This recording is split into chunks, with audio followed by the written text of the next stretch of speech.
Hello viewers, good evening all of you. সবাই কেমন আছেন? আমি তো ভীষণ ভালো আছি, কেননা এখন ওয়েদার ভীষণ সুন্দর, বৃষ্টি হচ্ছে মাঝে মধ্যে। আর এই ওয়েদারে আপনাদের সাথে একটু গল্প করতে চলে এলাম, মানে আড্ডা মারতে এলাম। তো ভাবলাম আড্ডাটা শুধু শুধু কেন মারবো, একটু গার্ডেনিং করে নিই। তো এই যে আমার বাগানেও আমি এসে বসে পড়েছি। কিছু কিছু বাগানে আমার কাজ ছিল, একটু রিপোর্টিং করার আছে কতগুলো গাছ, আর কিছু কিছু গাছে আমার মাটি চেঞ্জ করার আছে। তো সেগুলো করতে করতে আপনাদের সাথে একটু গল্প করে নেব, মানে আমার ইন্ট্রোডাকশনটা দেব। তো নর্মালি আমি ভীষণ বাগান করতে ভালোবাসি, আর সেটা পেয়েছি আমার বাবা মার থেকে। তো আমার বাবা আর মা এত গাছ লাগার লোক ছিল, মানে বাবা তো এখন নেই, মা এখন আছেন। তো মানে ইভেন বাবা মার হাত দিয়ে যে গাছটা লাগাতো সেই গাছটাই খুব ভালোভাবে গ্রো করতো। তো যার জন্য ওদের হাতের মানে এনার্জিটা ভীষণ পজিটিভ ছিল। আর সেম আমার হাতেও তাই, মানে আমি যে গাছটাই লাগাই সেই গাছটা যদি খুব আমি যদি মেনটেন না করি, বা খুব যদি একদম না দেখি, বা কোনো কারণে ভুলভাল হয়ে যায় বা ওভার ওয়াটারিং হয়ে যায়, তখনই গাছটা নষ্ট হয়ে যায়। নইলে কিন্তু গাছ আমার হাতে একদম মরে না, খুব সুন্দরভাবে গ্রো করে। তো আসলে এই বাগান করার নেশাটা বাবা মার থেকে পাওয়ার জন্য আমার মাও যখন আমার বাড়ি আসে ভীষণ খুশি হয়। ও আসলে এসে আগে মানে সব কাজ ফেলে দিয়ে বাগানে 1 ঘন্টা 1.5 ঘন্টা সময় কাটায়। কোন গাছে কী করবি আমাকে সে বলে, ইনস্ট্রাকশন দেয়, এটা করবি বেটা, ওটা করবি বেটা। তো যার জন্য আমার আরও ওটা বেশ ভালো লাগে যে মা আমাকে সেভাবে বলছে। আর একজন হেল্প করে, তার নাম না বললেই নয়, সে হচ্ছে আমার হাজব্যান্ড। সে ছাড়া মনে হয় আমি কিছুই করতে পারতাম না। তো ও আমাকে ভীষণভাবে হেল্প করে, গাছের সব জিনিস এনে দেওয়া, ভারী ভারী টব, তারপরে এই যে মাটি, আমি তো মাটি কোথা থেকে আনবো, ওই কোথা থেকে খুঁজে নিয়ে আসে, গোবর সার নিয়ে আসে। তো ও না থাকলে মনে হয় আমি বাগান করে উঠতে পারতাম না। ইভেন এই যে আমি রিপোর্টিং করছি, এখানেও এসে সময় থাকে মানে যখন, তখন এসে আমাকে ভীষণভাবে হেল্প করে। এই দেখুন বলতে বলতে চলেও এসছে, আমাকে ইনস্ট্রাকশন করছে কি করা উচিত কি করা উচিত নয়। আমার বেশ মজা লাগে ওর ইনস্ট্রাকশনগুলো শুনতে। যাই হোক, আমি তো সর্বজ্ঞানী নই, ওর কথাও শুনি, আবার যেটা নিজের মনে হয় সেটাও করি। তো নর্মালি আমাদের দুজনের খুনসুটি চলে বাগানে আসলেই। তো ওর আগে এসব নেশা ছিল না, আমার চক্করে পড়ে ওর নেশা হয়ে গেছে এখন বাগানে।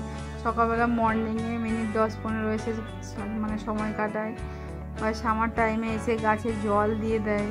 আর মাঝে মধ্যে যখন গাছ খুঁড়তে হয়, কারণ না খুঁড়লে কি হয়, শেকড়গুলো জমে যায়, তখন ঠিকভাবে গ্রো করে না। ওই জন্য তখন এসে মাঝে মধ্যে ও খোঁড়াখুড়ির কাজটা করে দেয়, মানে যে ভারী ভারী কাজগুলো বেশিরভাগ ওই করে। তো আমার কাজ হচ্ছে রিপোর্টিং করা, গাছকে লাগানো, মানে ওইটা আমি কারোর হাতে ছাড়তে পারি না। নর্মালি আমার মনে হয় যে ওইটা যদি কাউকে দিই, মানে কী হয়, গাছ সম্বন্ধে সবাই তো মানে জানে না, তো হয়তো ভুলভাল মাটিতে ভুলভাল, এবার যেমন এই যে অ্যাডেনিয়ামটা দেখছেন, এটা নর্মালি যদি বেশি মাটির মধ্যে বসিয়ে দেওয়া হয়, আর যদি ড্রেনেজ সিস্টেম ভালো না হয়, তাহলে কিন্তু গাছটা মরে যাবে। কারণ এটা সাকুলেন টাইপের গাছ, এর মধ্যে নর্মালি জল সবসময় মানে বেশি থাকে ভেতরে। তো এটাকে একটু বেশি মানে 70% বালি 30% ভার্মি কম্পোস্ট দিয়ে বসালে এই গাছটা ভীষণ সুন্দর গ্রো করে। তো ও সেটা বুঝবে না, ও মাটির মধ্যে বসিয়ে দেবে, যার জন্য বসানোর কাজটা আমার, বাকি মেনটেনও আমি করি, না করা নই। তো নর্মালি ও কী করে, খোল দেওয়া, তারপরে আপনার খোঁড়াখুড়ি করা, জল দেওয়া ও করে। তাছাড়া আমার একটা ছেলে আছে ভাইয়ের মতন, ও বিক্রম বলে, ও হেল্প করে, মানে বিশেষ করে সামার টাইমে। ওপরে ছাদে আমার একটা বাগান আছে, আর এই ব্যালকনি বাগানটা তো একটা পার্ট আপনারা দেখতে পাচ্ছেন, আর ওই দিকে আরেকটা বড় পার্ট আছে।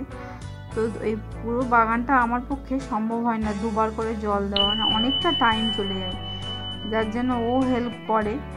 তো সেই জন্য আমি ঠিকভাবে বাগানটা করে উঠতে পারি, মানে আমার নেশাটা আর কি ঠিকঠাক চলছে আর কি, চালাতে পারছি। আসলে এই গার্ডেন আমার একটা খুব শখ ছিল যে বেশ বাড়ির সামনে একটা বেশ লন হবে, সেই লনে আমি ভ্যারাইটি টাইপের গাছ লাগাবো, আর সুন্দর সুন্দর ফুল হবে, বেশ দেখতে ভালো লাগবে। বাট আমরা যে শহরে থাকি সেখানে অত জায়গা পাওয়া সত্যি পসিবল নয়। তো যার জন্য এই ছোট্ট ব্যালকনির মতো বানিয়ে মানে তার মধ্যেই সুন্দর করে বাগান করেছি। তো এইটা আমার হাজব্যান্ড আমাকে গিফট করেছে অ্যাকচুয়ালি আমার 25th অ্যানিভার্সারিতে। আমাকে বললো তুমি কী নেবে, তো আমি ওকে বললাম আমাকে একটা বাগান করে দাও। তো বললো কী করে বাগান করে যায়, তো ওই মাথা থেকে আইডিয়াটা বার করে এখানে সুন্দর করে একটা বাগান করে দিচ্ছে। আপনাদেরকে একবার পুরো বাগানটা একবার দেখাবো। তো এর আগেও আমি অনেক ভিডিও ছেড়েছি যেখানে আমার বাগানটা আমার দেখানো আছে। তো আপনারা যদি আগের ভিডিওগুলো আমার দেখে থাকেন তো নিশ্চয়ই দেখতে পাবেন। তাছাড়া আমি বিভিন্ন সুন্দর সুন্দর আমার যে প্রতিদিন যে ফুলগুলো ফোটে তার ফুলগুলো আমি আপনাদের সাথে শেয়ার করি। তো নর্মালি যেহেতু আর 2 মাস 3 মাস পরেই মানে শীত চলে আসবে, তো এখন যদি গাছগুলোকে ঠিকভাবে মেনটেন না করি তাহলে শীতে ফুলটা ঠিক পাবো না। তাছাড়া শীতের ফুলগুলো আবার নতুন করে লাগাতে হবে, তো তার জন্য আমার জায়গা করতে হবে, নতুন টব খালি করতে হবে। তো যার জন্য আমি এখন থেকে বেশ মানে তৈরি করছি বাগানটাকে শীতের আপকামিং শীতের জন্য। নর্মালি আমি 1 বস্তা মাটি সবসময় কী করি মিশিয়ে রাখি, তার মধ্যে 30% ভার্মি কম্পোস্ট দিই, 30% বালি দিই, তার মধ্যে মাটি দিই বাকি, আর শিংকুচি দিই, হাড় গুঁড়ো দিই, এইসব দিয়ে বেশ করে মাটি আমি সবসময় 1 বস্তা করে রাখি। ওতে ফাঙ্গিসাইড দিয়ে বেশ সুন্দর করে মাটি করে রাখি। কেন ওই মাটিটা কোনো হয়তো গাছ কোথাও বেরোলাম, কোনো গাছ পছন্দ হলো তো আমি নিয়ে চলে এলাম, তো তখন তো হুট করে আর মাটি বানানোর সময় হয় না। তো ওই মাটিটা বানানো থাকলে আমার ইজি হয় ওটাকে আমার রিপোর্টিং করার জন্য। যেমন এই যে আমি এই প্লেটটাতে লাগাচ্ছি, এটা হচ্ছে আমি লাগাচ্ছি গ্ল্যাডিওলাস। তো নর্মালি গত বছর আমি মানে যে গ্ল্যাডিওলাসগুলো লাগিয়েছিলাম তারই যে বাল্বগুলো ফুল হয়ে যাওয়ার পরে বাল্বগুলো পেঁয়াজের মতন দেখতে হয়, ওই বাল্বগুলোকে আমি আবার স্টোর করে রেখে দিয়েছিলাম। এখন যদি বাল্বগুলো লাগিয়ে দিই তো আমি শীতের ঠিক একদম মিডল অফ শীতে মানে ডিসেম্বর জানুয়ারিতে খুব সুন্দর ফুলটা পাবো। এবং মাস 2 পরে যদি লাগাই তাহলে ওটা জানুয়ারি ফেব্রুয়ারি হয়ে যাবে, মানে তখন শীতটা একদম যায় হয়ে যাবে। আর এইটা যেটা দেখছেন এটা হচ্ছে একটা আমার মানে ধুতরা ফুলের গাছ। এই ধুতরা ফুলটা হচ্ছে মানে বেগুনি কালারের যে ডাবল পেটালের যে ধুতরাটা হয় সেই ফুলটা, এটা ভীষণ সুন্দর হয় এই ফুলের গাছটা। এটা প্রায় 4-5 বছর আগে কি আরও বেশি হবে আমার এক বন্ধু আমাকে একটা চারা দিয়েছিল। তখন মার্কেটে এই ফুলটা এতটা অ্যাভেলেবেল ছিল না, বাট এখন তো অ্যাভেলেবেল হয়ে গেছে। তো ওই ফুলটা নর্মালি তখন কি করেছিলাম আমি মানে ওই যখনই লাগাই গাছটা কিছুদিন বাদে মানে বছরখানেক থাকে, তারপরে গাছটা নিজে নিজে মরে যায়। তখন তার যে বীজ হয় সেই বীজ থেকে আবার নতুন চারা পেয়ে যাই, আমার গাছ সেহেতু কন্টিনিউ হতেই থাকে। তো এই যে গ্ল্যাডিওলাসের মানে বীজ মানে এই বাল্বগুলো লাগিয়ে দিলাম। তো আমার হাজব্যান্ড ওদিকে রাখতে গেল। তো আর সব গাছের সার চেঞ্জ করে দিচ্ছি, না চেঞ্জ করলে গাছগুলো সামনের শীতের জন্য তৈরি হবে না। আর বর্ষা তো যায় আর বেশি দিন বর্ষা নেই। আর নর্মালি আমি এই গাছের নেশাটা পেয়েছি আমার বাবা মার থেকে।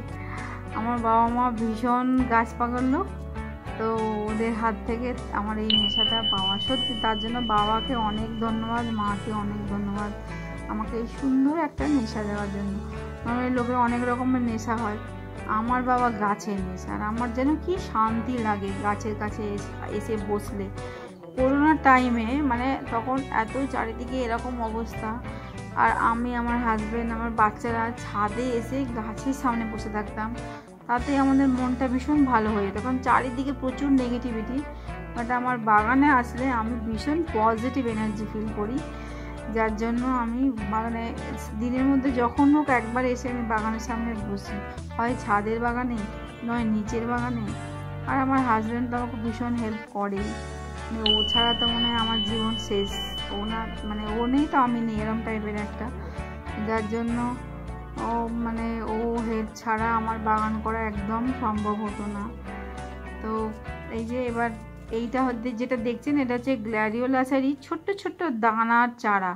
মানে যখন গ্ল্যাডিওলাসের বাল্বগুলো থেকে গাছ হয়ে যায় তারপরে ওর পাশে ছোট্ট ছোট্ট ছোট্ট বাল্ব হয়, সেগুলো থেকে কিন্তু পরের বছর ফুল হবে না, কিন্তু ওগুলো লাগিয়ে রাখলে আর 1-2 বছর বাদে ওগুলো বেশ বড় বড় পেঁয়াজের মতো বাল্ব হয়ে যাবে, তখন কিন্তু ওগুলো থেকে গাছ হবে। হ্যাঁ, যার জন্য ওগুলো আমি ফেলে দিই না। আমি কোনো জিনিসই ফেলি না। যে কোনো ডাল যদি একটা ভেঙে গেছে, ডালটাকেও চেষ্টা করি কেটে আবার নতুন করে চারা তৈরি করার। তো আবার কিনবো কেন? আর প্রচুর গাছ একে ওকে দিই, মানে যেটা চায় তাকে দিই, মানে তো নিজেই চারা তৈরি করে নিই, নিজেই চারা তৈরি করে দিই। তো আমার ভিডিওটা কেমন লাগলো জানাবেন, আমার চ্যানেলটার পাশে থাকবেন, সাবস্ক্রাইব করবেন, লাইক করবেন। Thank you.